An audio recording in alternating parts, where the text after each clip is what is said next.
Hello दोस्तों, एनडीएसडी YouTube channel में आपका बहुत बहुत स्वागत है। लास्ट क्लास में आपको पता है कि हम लोग रेलवे आरपीएफ एसआई से रिगार्डिंग जो हमारा क्लास था, ठीक है, उसको देख रहे थे। ठीक है, और इसमें जो आपका प्रीवियस ईयर का पेपर है, प्रीवियस ईयर पेपर है, इसको हम क्लास नंबर 6 तक कंप्लीट कर चुके हैं। क्लास नंबर 6 तक कंप्लीट कर चुके हैं। तो आपसे रिक्वेस्ट करेंगे, आप जाके पहले क्लास नंबर 6 आप प्लेलिस्ट में मिल जाएगा आपको आरआरबी आरपीएफ का। ठीक है, वहाँ पर जाके इसको पहले देखिए। ठीक है, उसके बाद से आप प्रैक्टिस से यहाँ पे जो है देख सकते हैं, आपको काफ़ी ज़्यादा यहाँ पे मदद मिलेगी। ठीक है, तो हमारा आज क्लास नंबर 7 है।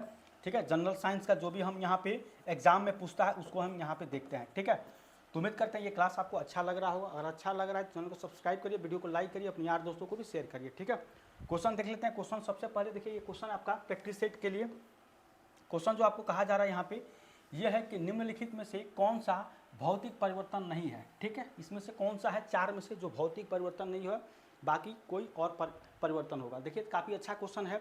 यहाँ पे आप देखेंगे कि गैसों का द्रवों में द्रवीकरण। ठीक है, अगर मान लीजिए यहाँ पे अगर गैस है, ठीक है, इसके बाद ये द्रव में चला जाता है। ठीक है, द्रव में द्रवीकरण हो रहा है, तो गैसों का द्रवीकरण क्या हो जाएगा, ये एक तरह से आपका क्या हो जाएगा, ये भौतिक परिवर्तन होगा। ठीक है, ये आपका भौतिक परिवर्तन होता है।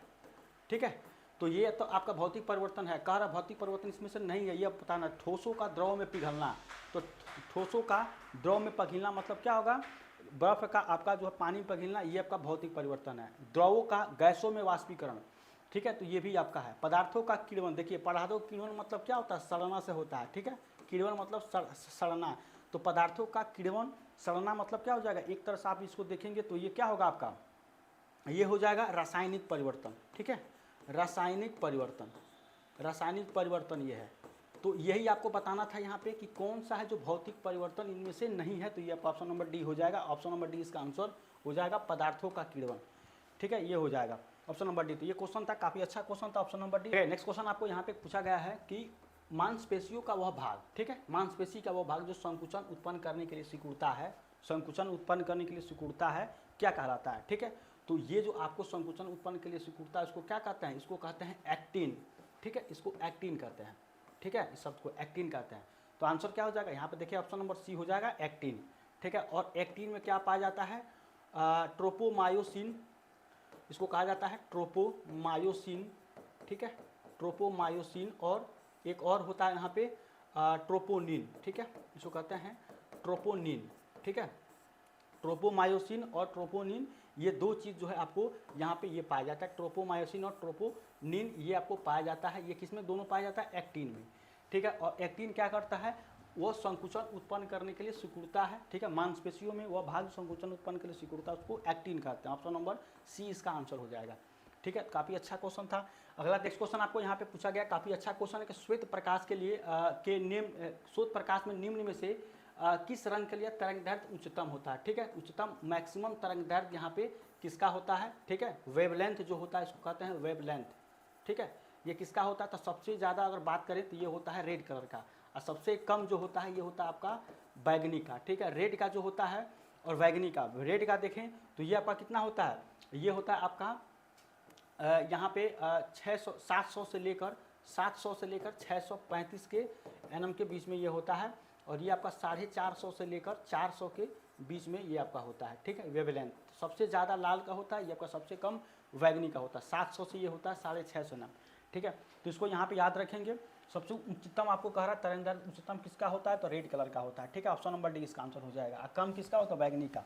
ठीक है, तो इसको इस तरह से याद रखेंगे। अगला है आपका, देखिए नेक्स्ट क्वेश्चन आपको है, एक अवतल लेंस के मुख्य अक्ष के समांतर स्थित बिंदु से निर्गत प्रकाश की किरण अपवर्तन के बाद लेंस के उसी तरफ किस बिंदु को ओर झुक जाती है, झुकी हुई प्रतीत होती है। ठीक है, तो किस बिंदु को ओर, उसकी फोकस के, ठीक है, मुख्य फोकस जो होता है उसके ओर यहाँ पे जो है झुकी हुई, यहाँ पे जो है झुकती हुई प्रतीत यहाँ पे होती है मुख्य फोकस की ओर। ठीक है, तो इसको हम लाइट में अच्छे तरीके से देख चुके हैं, बहुत बार इस क्वेश्चन को जो है रिपीट कर चुके हैं। ठीक है, तो प्रकाश चैप्टर जाएंगे जब आप, हमारे जो साइंस में जो पढ़ाए हैं फिजिक्स में, उसमें इस तरह क्वेश्चन को हम सॉल्व कर चुके हैं। ठीक है, इसका कॉन्सेप्ट भी। इसके बाद देखिए अगला क्वेश्चन है कि किसी दिए गए रंग और माध्यम युग्म के लिए आपतन कोण की जया, अपवर्तन कोण की जया, ठीक है, का अनुपात स्थिरांक होता है। ठीक है, तो उसको क्या कहते हैं, यहाँ पे स्नेल का नियम उसको कहते हैं, स्नेल का नियम। ठीक है, साइन आई बटा साइन आर। ठीक है, sign I by sign R होता है, नियत या स्थिरांक के बराबर होता है, नियत या स्थिरांक। ठीक है, इसको म्यू से रिप्रेजेंट करते हैं, ठीक है। तो यहाँ पे sign I by sign R, अपवर्तन कोण की, यहाँ पे आपतन कोण की जो जया है sign I by sign R, अपवर्तन कोण की जया, ठीक है। तो ये किसके बराबर होता है, स्नेल का नियम उसको कहा जाता है, ठीक है। तो ये आपको स्नेल का नियम ही यहाँ पे आपको दे दिया गया था, sign I by sign R के बराबर होता है। ऑप्शन नंबर डी इसका आंसर हो जाएगा, ठीक है। इसके बाद देखिए अगला है आपको लैंगरहैंस के आइलेट्स, ठीक है। लैंगरहैंस के आइलेट्स जो है किस मानव अंग में पाए जाते हैं, ठीक है। तो ये आपके अग्नाशय में, ये क्या होता है, अग्नाशय में पाए जाते हैं, मानव की जो अंग होता है उसमें अग्नाशय में पाया जाता है, ठीक है। और क्या होता है ये आपको, ये अंतःस्रावी ग्रंथि होता है, ठीक है, अंतःस्रावी ग्रंथि, ठीक है।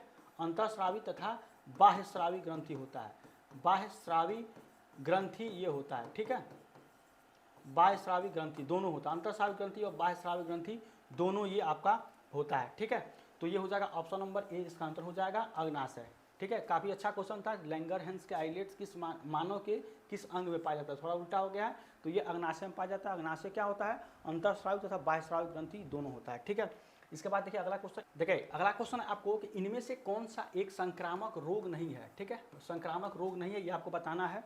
तो सबसे पहली बात देखिए, संक्रामक रोग क्या होता है, ऐसा रोग जो रोगाणुओं के द्वारा, ऐसा रोग मतलब यहाँ पर अगर लिखिए कि ऐसा रोग जो रोगाणुओं के द्वारा, ठीक है, यहाँ पे ऐसा रोग जो रोगाणुओं के द्वारा, यहाँ पे एक व्यक्ति से रोगाणुओं के द्वारा, ठीक है, एक व्यक्ति से, ठीक है, एक व्यक्ति से दूसरे व्यक्ति के बीच ट्रांसफर होता है, एक व्यक्ति से दूसरे व्यक्ति के बीच में, ठीक है, व्यक्ति के बीच जो है यहाँ पे ट्रांसफ़र होता है, ठीक है। अगर इसे बात करें, ये आपका ट्रांसफ़र होता है, उसको क्या कहा जाता है, यहाँ पे ट्रांसफ़र होता है उसको कहते हैं यहाँ पे संक्रामक रोग, ठीक है, संक्रामक, ठीक है, संक्रामक रोग यहाँ पे इसको कहा जाता है, ठीक है। ऐसा रोग जो रोगाणुओं के द्वारा एक व्यक्ति से दूसरे व्यक्ति के बीच में ट्रांसफ़र होता है उसको क्या कहते हैं, संक्रामक रोग, ठीक है। तो यहाँ पे अगर आप मधुमेह की बात करें तो ये छोड़ के बाकी सब ये क्या आपका संक्रामक रोग ये आपका होगा, ठीक है, संक्रामक रोग ये सब होंगे, ठीक है। मलेरिया, खसरा, हैजा, बाकी ये मधुमेह संक्रामक रोग आपका नहीं होता, ठीक है। ऑप्शन नंबर डी इसका आंसर हो जाएगा। काफ़ी अच्छा क्वेश्चन था। इसके बाद क्वेश्चन आपको है, कह रहा है कि जब हम एक हथौड़े की मदद से, ठीक है, जब हम एक हथौड़े की मदद से मांसपेशीय बल लगाते हैं, मांसपेशी बल लगाते हैं, तो कौन से अन्य बल भी कील को दीवार में ठोकने में योगदान करते हैं, ठीक है। तो जब हथौड़े की मदद से जब हम जो मांसपेशी जब यहाँ पे बल लगाते हैं तो कील को दीवार में ठोकने में मदद कौन सा करता है, घर्षण बल, ठीक है। ये होता है आपका घर्षण बल होता है, ठीक है, घर्षण बल, फ्रिक्शन फोर्स, ठीक है। तो फ्रिक्शन फोर्स आपका होता क्या है, फ्रिक्शन फोर्स जो होता है ये होता है, मान लीजिए आपका सतह है, यहाँ पे कोई वस्तु है, ये आपका लुढ़क रहा है, ठीक है, लुढ़क रहा है या इसको मतलब सरक रहा है, तो क्या होता है कि ये जो आपकी बॉडी है, इस बॉडी के और ये जो सतह है इनके बीच में एक क्या होता है, यहाँ पे एक बल कार्य करता है, ठीक है, ठीक है। इनके मतलब अगर मान लीजिए इस तरह से सरक रहा है, इधर से इस पर जो भी आपका सरफेस है इस पर सरक रहा है, ये भी आप जो वस्तु है, तो इस वस्तु और बीच के इस दोनों के बीच में क्या होता है, एक बल कार्य करता है, ठीक है। और बल की जो दिशा होती है, इस वस्तु की दिशा क्या होती है, विपरीत कार्य करती है, ठीक है, विपरीत, ठीक है, विपरीत कार्य करती है। वही आपका बल जो है क्या आपका कहलाता है, वो आपका घर्षण बल कहलाता है, ठीक है, वो आपका क्या कहलाता है, घर्षण बल, फ्रिक्शन फोर्स वो कहलाता है, ठीक है। दोनों वस्तु के बीच के जो बीच होगा उसकी गति की दिशा के विपरीत कार्य करता है, ठीक है, वो आपका क्या कहलाता है, घर्षण बल, फ्रिक्शन फोर्स उसको कहा जाता है, ठीक है। तो ये आपको हो जाएगा यहाँ पे कि कौन सा योगदान करता है, तो फ्रिक्शन हो जाएगा, घर्षण बल यहाँ पे, ठीक है। ऑप्शन नंबर डी इसका आंसर हो जाएगा। उम्मीद करते हैं आपको यहाँ पे समझ में आया होगा। देखिए अगला क्वेश्चन है आपका कि 250 डिग्री सेंटीग्रेड पर जहाँ पे पानी की भौतिक अवस्था, ठीक है, भौतिक अवस्था यहाँ पे क्या होगी, 250 डिग्री सेंटीग्रेड पर, तो 250 डिग्री सेंटीग्रेड पर पानी की अवस्था क्या होती है, गैस होती है, ठीक है, गैस। यहाँ पर हो जाएगा ऑप्शन नंबर ए, इसका आंसर हो जाएगा गैस।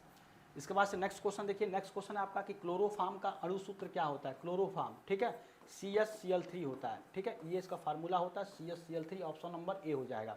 ये आपका कार्बन टेट्राक्लोराइड हो जाएगा, ठीक है, कार्बन टेट्राक्लोराइड ये आपका होता है, ये होता है कार्बन टेट्राक्लोराइड, यहाँ पे इसका हो जाएगा कार्बन टेट्राक्लोराइड,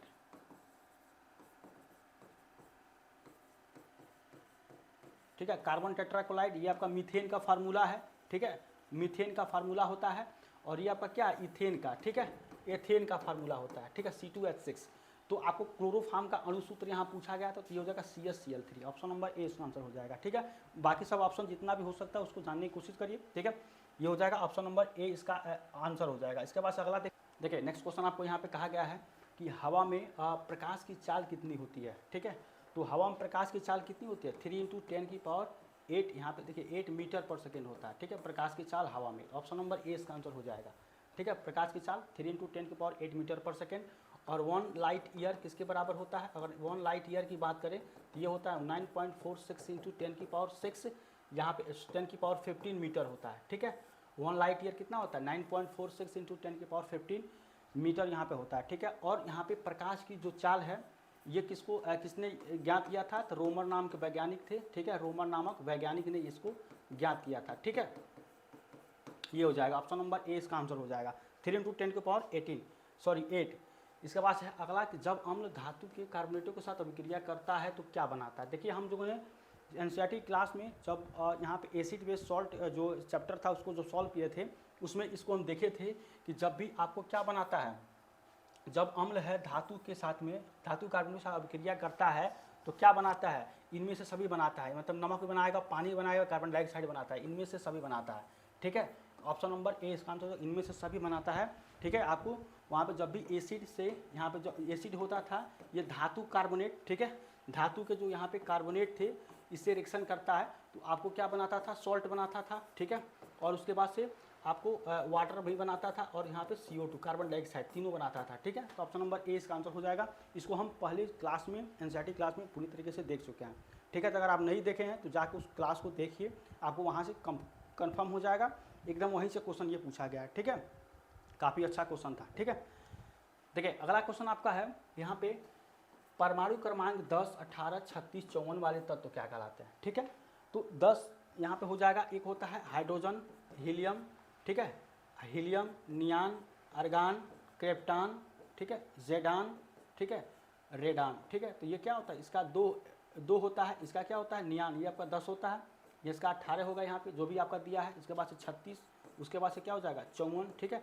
तो इस तरह से जो भी ये होता है, ये क्या होता है आपका, ये अक्रिय गैस होता है, ठीक है, अक्रिय गैस है, अक्रिय गैसेज होता है, 0 ग्रुप के समूह होते हैं, शून्य वर्ग के तत्व, ठीक है, शून्य वर्ग के तत्व होता है जो भी आपके पीरियोडिक टेबल में होता है, शून्य वर्ग के तत्व। तो ये आपको यहाँ पे दिया गया था परमाणु क्रमांक, ये वाले तत्व क्या कहलाता है, अक्रिय गैस, ठीक है। यहाँ पे ऑप्शन नंबर बी आंसर हो जाएगा, ठीक है। तो काफ़ी आपको बहुत अच्छा क्वेश्चन था, पीरियोडिक टेबल से क्वेश्चन पूछा गया था।